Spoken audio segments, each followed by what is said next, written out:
you're taxed in retirement. You're going to have a finite amount of money to take out of there, and the government's going to be a partner with you in that retirement fund. All of those characteristics or attributes that your money now has will impact your relationship with money, right? Conversely, if you have your money in what we call a bank on yourself designed whole life insurance policy that's maximizing the cash accumulation and the buildup of wealth in there, minimizing the commissions, now you've got your money in something that's growing stably with guarantees built in that you can access when you're 27 years old or 77 years old. Are you about to start a podcast or producing a podcast and tired of doing the editing yourself? We have produced over 1,000 daily shows, and the production team I've created called Vox Valens Media is now available to produce shows for you as well. We can do as little or much as you need, from finding and communicating with guests, preparing introductions, to editing the audio and video. You will sound better, have a more professional presence, and be able to spend your time doing more valuable tasks in your business. Let me know if you're interested by emailing me directly at whitney@lifebridgecapital.com. This is your daily real estate syndication show. I'm your host, Sam Rust. Joining us today is Mark Willis, who is a certified financial planner, a 3-time #1 best-selling author, and the owner of Lake Growth Financial Services, a financial firm in Chicago, Illinois. As co-host of the Not Your Average Financial podcast, Mark shares some of his strategies for investing in real estate, paying for college without going broke, which is harder to do these days, and creating an income in retirement that you will not outlive. Mark works with people who want to grow their wealth in ways that are safe and predictable, to become their own source of financing, and to create tax-free income in retirement. It's quite the bio, Mark. Thanks for joining us on the show today. My pleasure. Sam, thanks so much. So as I was getting ready for this show, I couldn't help but notice that the header photo on your LinkedIn picture or on your LinkedIn profile is a picture of an airplane hangar with a couple of twin-engine planes. I have to ask, are you an aviator? Are you have you caught the aviation bug? How sick are we? What's the fever like? Let's talk about this a little bit. Well, let me just say it this way. I was helping my buddy get his pilot's license, and he was giving me free lessons up in the air. So no, I'm not a pilot myself yet, but that picture was taken in a small little airport west of Chicago downtown, about 2 hours drive through traffic. And he and I got up in the air, and within about 15 minutes, we were flying over all that nasty traffic and back over the beautiful Lake Michigan in 15 minutes, what took us 2 hours to drive. And right there, that sold me on that's the best way to fly and best way to travel is via air. And I'll say this as a kind of a preamble to our discussion today. Many people's financial life, I've had the privilege of working with folks all over the country, from real estate investors to business professionals to NFL Super Bowl champions. But most people I work with just want a little bit more of a tailwind in their financial life. They feel like they've got headwinds of debt. They've got headwinds of the world economy. They've got interest rates rising on their mortgages, and they're not sure and they're not capable of knowing the future. They feel like maybe they're just airplanes getting pushed backwards. As hard as they might be pushing that little airplane, they're trying to reach for that rate of return on their mutual funds and their 401k. Unfortunate reality is most of us are getting pushed in the face with headwinds like wars in Eastern Europe and inflation. More and more of the people I get to meet with over phone or over Zoom, they're all saying the same thing. Mark, what's coming next? And we just don't know. And that's the problem. We don't have those radars like we do on the airplanes to know what's coming next. What we have to do is figure out a way to get the tailwind behind us so we can fly with not just the engine of our little airplane, but with the power of the wind behind us. Yeah, I think that it's really important to think about your relationship to money that way and your relationship to investing. There's a lot of different ways to invest capital, but can you invest where there's a wind at your back, where you're going with the tide instead of trying to row against it? In a recent podcast that you were interviewed on, you said if you boil it all down, it all starts with your relationship with money. I think that's a really good question. And I wanted to turn that on you. You're asking a lot of people that question. You're a certified financial planner. You've seen all the things that people do to be successful with money. You've seen a lot of the things that people do to be unsuccessful with money. What is your relationship with money? Oh, that's a thoughtful question that honestly takes some time to think about. Most people deal with money every day. It's half of every transaction in the world. And yet, who has ever really stopped to say what they believe about money? What is their relationship with money really like?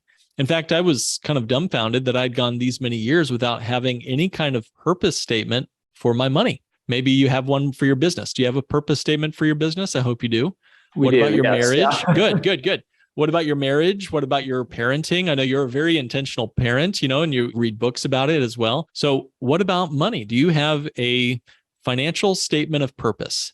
And no, I spent some time thinking about this, and I don't have this all figured out, and I'm still working on it. But my draft as of today, I wanted to keep it simple, but I wanted abundant time, energy, and attention for my family, mainly outside serving community. That's what money is for me right now. Why do I work for this thing called money? Why does money work for me? Why am I doing my business? Why am I participating in this world economy? I could be out on a mountain somewhere, just living with goats and horses and off the grid and all that. But I engage this thing called money for that purpose, for abundance in time, energy, and attention. For my family, mainly outside serving community. Could that change in the future? Sure. But that's where it's at today. How about you, Sam? Do you have maybe a working definition of what you're doing with this thing called money? Yeah, it's a very good question. And I don't have as pithy an answer as you do, but I'm pretty intentional, my wife and I, to view money as a tool, right? And I think that's what your statement captures, right? That you're trying to use money to acquire time, energy, and attention. And I would say the very, very same thing. I use money as part, I believe that I need to be a good steward of what I've been given ultimately from God. And so part of that is money. A big part of that is money. And I believe that I've been gifted to make money, but we're going to use that to further those goals. That's great. And not to accumulate necessarily, focus on ourselves or just our family, but have a broader vision and impact. Sam, I can tell, although you didn't have, as you said, a pithy response, honestly, you don't need to have a fancy mission statement in bronze behind your desk or whatever. But I think all of us could benefit from more thoughtful reflection on this thing called money. See, too often I meet people who come to my office or they meet with me over the phone or whatever, and it's clear to me that they are living out someone else's financial plan, that somebody else cares more about their money than they do, and they're just getting the 401k because they were told to do that at work. Or they have their home paid off because that's what everyone does, right? Well, is that a good idea? Well, maybe, but have you really thought about what you want your money doing for you? Or have you outsourced your thought process to Wall Street? Or have you outsourced your thought process to your investment guy or gal? And that's where the danger is. I don't want to be anybody's money guru. You need to be your own money guru. I'll help you get some frameworks around the thinking process. And in fact, there's a great book out there that I'm rereading again. It's by Keith Cunningham. It's called The Road Less Stupid. And it's a great book on just thinking, a thoughtful process about how to actually, there's very little thinking that actually happens in our world today. Look at politics, goodness gracious. Look at, the economy, look at the Federal Reserve. There's very little thoughtfulness happening, I believe, in this world today. And quite candidly, in my own mind too, most of what I think of as thinking is really just pain avoidance. If I really am honest with myself, I think to myself, oh man, I got that tax bill coming up. And then I think, man, the Chicago Bears are doing terrible this year, and I'm off to the next thing, right? So you really have to get a workflow around your brain. Your thought process could actually be done in a more encompassing, thoughtful, reflective way. And out of that, you might discover that you have beliefs about money that you never expected. You might realize that, hey, you know what? The 401k wasn't written on the tablets of stone with Moses coming down from Mount Sinai. Maybe there's something a little better out there than the 401k, for example, just as one example. And by thinking, you might actually take some control over your financial life, get that financial tailwind that we're talking about there. Whereas most people are chasing a rate of return, maybe you have something more valuable to look forward in your relationship with money. I love that. And I wanted to follow up on that with something that you said. Basically, you were talking about how we need to train our brain to have better processes so that we can think in a linear, logical way. I'm putting some words in your mouth and maybe expanding on it a little bit, but that sounds really good. And I would generally agree with that. It's hard to do, right? Because we live in a world that runs at a frenetic pace, and it's designed to keep you from thinking as much as possible. So what are some really practical things that you have done to kind of step out of the pattern that the world tries to put us in and build your processes, your thinking from the ground up?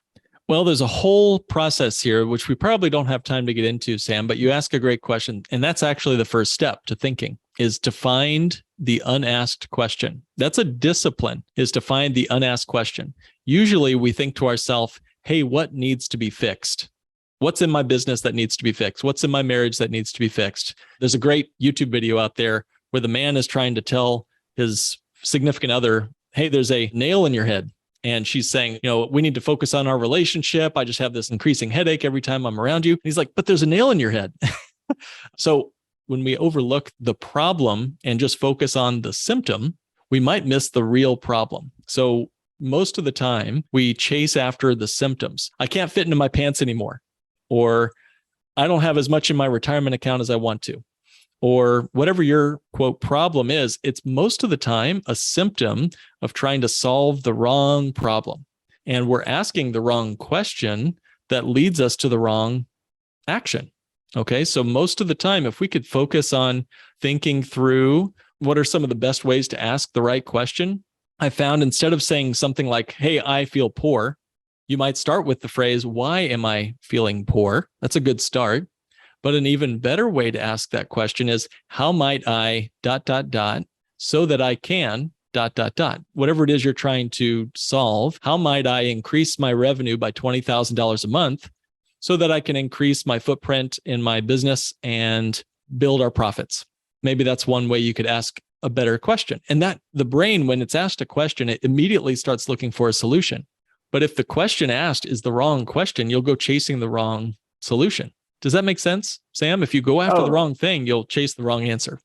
Yeah, I talk to people all the time about beginning with the end in mind. I was at a real estate operators conference here recently, and there was a guy up on stage. He was the closing speaker, and they were doing a Q&A. So he's 70 years old. This guy has redeveloped Turner Field, the old Atlanta Braves stadium in downtown. Like, he's done all this amazing stuff. But he said, we have to make sure that we define winning well. And you ask then what question? He's like, so many of us, a lot of people listening to this podcast are highly driven individuals who want to better themselves, right? And that's probably your ideal client, is something they might not know how, but they want to get better. But part of getting better is recognizing, what game am I playing, and do I want to win at that game? And so often we get caught up in multifamily. This is how many units I want. This is how big we want our portfolio. This is what I want my net worth to be. This is how many people I want to employ. But those are all self-made goals. And in and of themselves, you might accomplish those, but that's not a goal in and of itself. That's a metric. And what happens when you do hit that metric? If you don't have something that's bigger beyond that, and I'm not talking about more units or more money, but something, a more worthy standpoint, you're going to be left empty and hollow. And so we have to make sure that we're playing the right game along the way, and beginning with that end in mind. Well, Sam, and I like to also bring things right down the ladder for folks. So we've been talking sort of in the esoteric, how's our mindset doing? That's a good podcast episode. We could end it right there. But let me bring it down the ladder a few notches to something really tactical, really strategic. Where you put your money will impact your relationship with money. So when you put your money in a 401k, to use that example again, that's going to change how you relate to this thing called money. If you can't touch it for 30 years, if you're penalized, if you take it too soon or wait too long, if you're taxed in a world where taxes might be going up in the future, if you're taxed in retirement, you're going to have a finite amount of money to take out of there, and the government's going to be a partner with you in that retirement fund. All of those characteristics or attributes that your money now has will impact your relationship with money, right? Conversely, if you have your money in what we call a bank on yourself designed whole life insurance policy that's maximizing the cash accumulation and the buildup of wealth in there, minimizing the commissions, now you've got your money in something that's growing stably with guarantees built in that you can access when you're 27 years old or 77 years old, does not matter. You can use it for whatever you want with no taxes due. Under most circumstances, you can get the cash out of there with no taxes due, and you can leave a legacy without having to fret about rates of return or picking the right stock or whatever. When you have your money in something like that, then everything else just becomes easier. Tim Ferriss has a great question. He says, what's the one decision you can make that can make 1,000 other decisions either easier or irrelevant? And because I set up policies for myself, my wife, my family, we now have a portfolio of these policies. It just makes our thought process about money and our relationship with money much more sane. That's the best word I can use. And sanity is a rare commodity in our world today, as you know, right? With the world having its hissy fit right now. The markets, as I looked at it today, the NASDAQ is down 31% on the year. and people's retirements are dramatically impacted. That impacts people's financial life and their health. I was just reading, and I'll hush after this, I promise, but the Journal of American Medical Association just put out a report, and they said that there's something known in the biological definition known as a wealth shock. And they define that as if you lose 100 grand. Now, I don't know what it takes, what your income needs to be, but if you lose 100 grand, whether it's through a divorce or a market loss, if you lose 100 grand, you are 4 times more likely to have a heart attack and be admitted to a hospital than someone who did not have a wealth shock, which I found very intriguing. But it just goes to show that your relationship with money can impact even your physical being. Okay. So this stuff matters. Where you keep your money makes your life different, makes your relationship with money different. Yeah. It's really interesting. Before we started recording, because we've had other investor or other folks on who've talked about infinite banking. So I think our audience is somewhat familiar with the idea, but you said you are the USDA organic of infinite banking, which is a mixing of metaphors that I didn't think I was going to hear today. So I appreciate that. And maybe you could expound on that a little bit for our audience. Well, I'll even mix it again. How about this? So when you get into an elevator, what are you doing? Generally speaking, you just get into the elevator and you push a button and up you go, right? Up to your friend's house or whatever. But what you're really doing is you're putting your faith and trust, your very life, into the hands of a complete stranger, right? You know, if it was an engineered building with proper certification from the engineer who designed that elevator, if he was an elevator tech that had all the right specifications and credentials, then you can about put your faith and trust that you can push that button and not have to think too much while you're going up the elevator. On the other side, if Uncle Jerry made this building and was the architect and the engineer of your elevator, who's Uncle Jerry? I don't know. But man, if you push that button, you might be a lookout below plunge, right? It might not be designed correctly. And that's never more true than with financial products. I found this as a certified financial planner. Surprisingly, Sam, there are 400,000 life insurance agents in the United States. 400,000. That's one for about every 800 Americans. Now, if there were 400,000 elevator technicians without really any certifications to back them, except maybe a 2-month to train for it license, how confident would you be getting into any random elevator? Not very. Yeah, me neither. It takes about 2 months to study to get your life insurance license. And then it takes about 10 seconds to create a YouTube channel. And that's how long some people take to set themselves up as a infinite banking expert. I hate to be this crass, but there is no industry standard for the words infinite banking. It's like the word Kleenex or Xerox. There's no certification, there's no program, there's no qualifications around those words.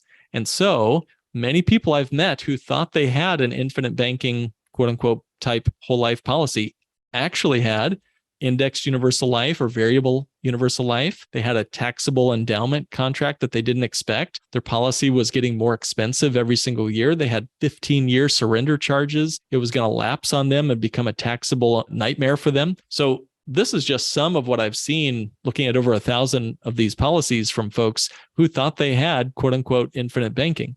What I have found, and the only credentialing program in the industry, in this niche part of the financial universe, is something known as the Bank on Yourself Certification Professionals Program. And it was done as a result of this very problem. The guy who started infinite banking, his name was Nelson Nash, and he did a great job evangelizing the concept, getting the word out that, hey, you can use life insurance as a, basically a wealth receptacle and as a tool for financing your major purchases. It's an ingenious concept. And he got the word out like an evangelist, right? But he was not a shepherd. That just wasn't his calling. So he didn't IP the stuff. He didn't put trademark around it. He didn't protect the genius that he had shared with the world. He just wanted the world to know. What happened after that was what we now see. Just about anybody can call themselves an infinite banking this or family wealth banking that or whatever you want to call it. The only credentialed process, the only kind that has any kind of trademark or protection around it for the general public is Bank on Yourself. The Bank on Yourself Professionals Program. There's about 200 who've been certified and authorized by Bank on Yourself to wear that title. We can now say to the general public, hey, if you need what Nelson was talking about in his book or Pamela Yellen talks about in her book, if you want that, then work with a Bank on Yourself professional. And I hate to say it that boldly, but I've seen too many flat tires on people's financial life. They were just trying to do the right thing. They just wanted to push that button on the elevator, but unless it's USDA organic, all you're getting is all natural. Well, I appreciate you going in and drawing that distinction. That's helpful for our audience, Mark. As we maybe pivot just slightly, you've talked a lot about interest rates and the Fed and the Federal Reserve and inflation as a hidden tax. I wonder if maybe you could expound specifically on inflation as a hidden tax and where we go from here as individuals. How can we prepare ourselves to outperform when there's all these headwinds in the major macro markets right now?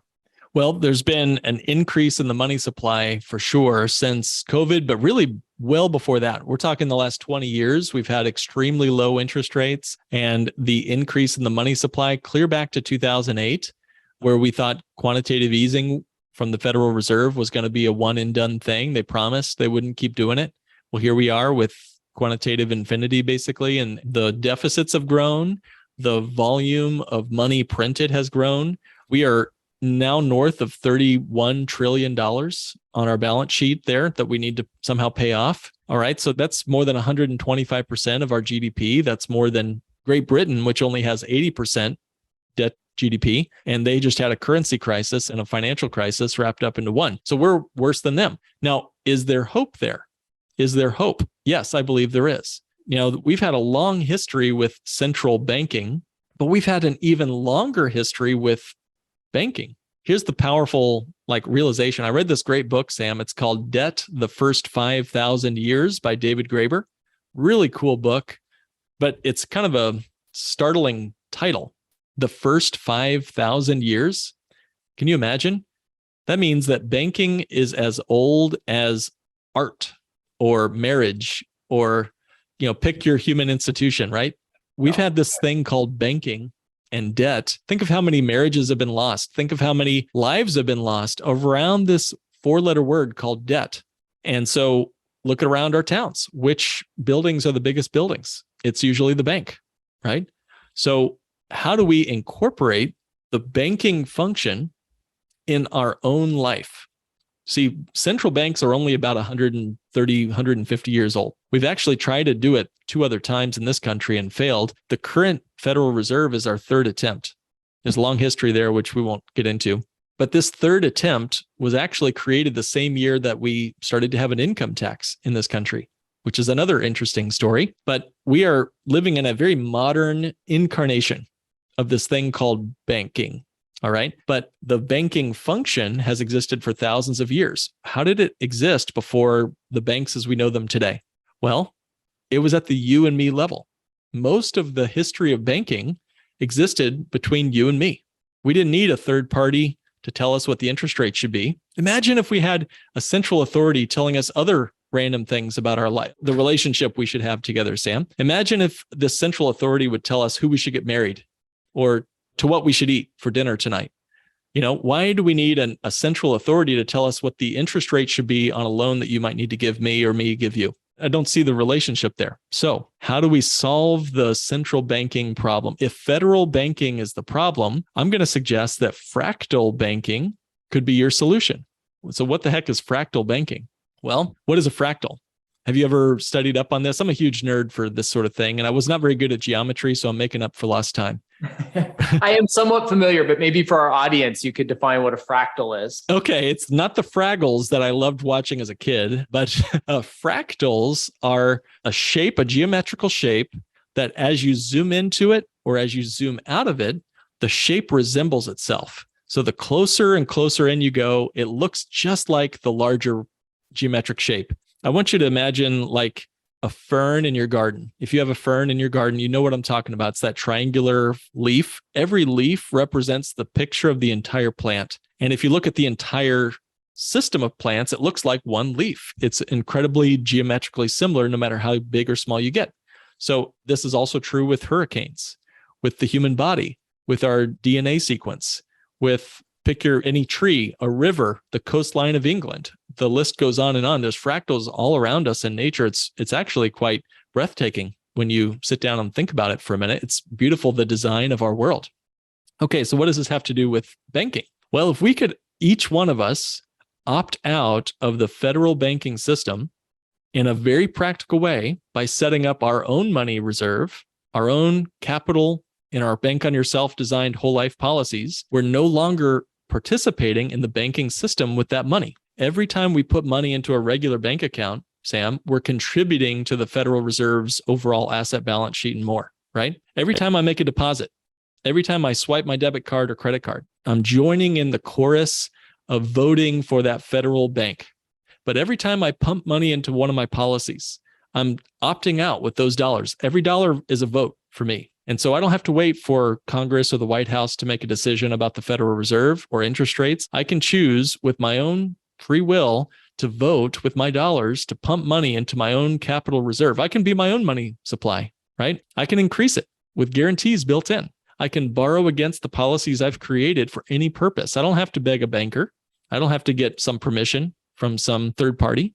I can use my policy for real estate syndication deals that you guys are sharing with us. I can use it to send my daughter to college. I can use it to buy my cars or invest in my business. That's fractal banking. And if you did it and I did it, what if even just 10% of America was participating in the banking revolution, the bank on yourself revolution? If we were all fractal bankers, we could fire Jerome Powell, whether we think he's a good guy or not. He doesn't need that job. I think we can handle banking on our own. We sure have for the last 5,000 years. Okay, so I'm off my soapbox. What are your thoughts on fractal banking? No, I love the idea of just being more self-sufficient. And I think that you started the conversation here that you wanted to help people become their own money guru. And I think there's a lot of power in that. We've succumbed as a culture to the theory of the expert, that we're not really qualified to do anything about our own personal health, our own personal finances, our own, you name it, because we're not the experts. And I just fundamentally disagree with that concept. Yes, there are people that are well-trained. You're an example of them. You've gone and you've studied and you've got niche knowledge that's important to be shared. But just because you've studied that doesn't mean that that information is therefore inaccessible or ununderstandable to the average person. No, if it really is great, awesome, and all of that, it should be able to be understood by the average person who is trying to improve themselves. And I think that fractal banking falls underneath that, right? It's just yet another outworking of that whole concept of self-sufficiency. Yeah, I think Abraham Lincoln was the guy who said, hey, if I had more time, I would have written you a shorter letter. Yeah. And I think that's true. The more we understand something, if we can't explain it simply, we probably don't understand it well enough yet. But you're right. It doesn't have to be complex. And I think a lot of financial gurus love to indicate that your financial plan is this big 50-page thick binder that they have to spend weeks and weeks thinking about and then charging you thousands of dollars just to tell you what they think. I don't believe that that's necessary. Where is it written that we need to put all of our money into things that we can't control or even don't understand? I don't think who benefits. Let me ask this question. Who benefits from that perspective? So if we can find a more simple and sane way to predictably meet our financial goals, why would we take the complicated route? So I totally agree with you, Sam. I mean, think of how many lives would be improved, how many marriages would be saved. If we could find a way to bring the banking function back down to the you and me level, if we could actually benefit from the major purchases that we all have to make in our life, whether it's cars, vacations, kids' college, or even investing in real estate or syndication deals or more. If you could use a policy like we've been discussing today as a way to essentially create a warehouse for your wealth, when opportunities arise, like they're going to as we enter into what might be another recession here in the next 6 months, to a year, who's going to be the one who could take advantage of those deals? Yeah, it's going to be the people who are sitting on, piles of money and liquid capital. Exactly. Well, Mark, I really appreciate you joining us today. It's been a wide-ranging conversation. We've touched a lot of different things. If folks want to learn more about what you're doing at Lake Growth, how can they get in touch with you? Yeah, at Lake Growth Financial Services, we work with folks all over the country. And if you're looking to build real wealth and set up your own money supply, to heck with the Federal Reserve, we can help. Go to kickstartwithmark.com, and we'd be happy to sit down for a 15-minute phone strategy session, answer your questions, talk more specifically about any of the strategies I mentioned today. So that's kickstartwithmark.com. Fantastic. Well, thank you, Mark. Thank you to our listeners for joining us on another episode of the Real Estate Syndication Show. I'm your host, Sam Rust, signing off. Thank you for being with us again today. I hope that you have learned a lot from the show. Don't forget to like and subscribe. I hope you're telling your friends about the Real Estate Syndication Show and how they can also build wealth in real estate. You can also go to lifebridgecapital.com and start investing today.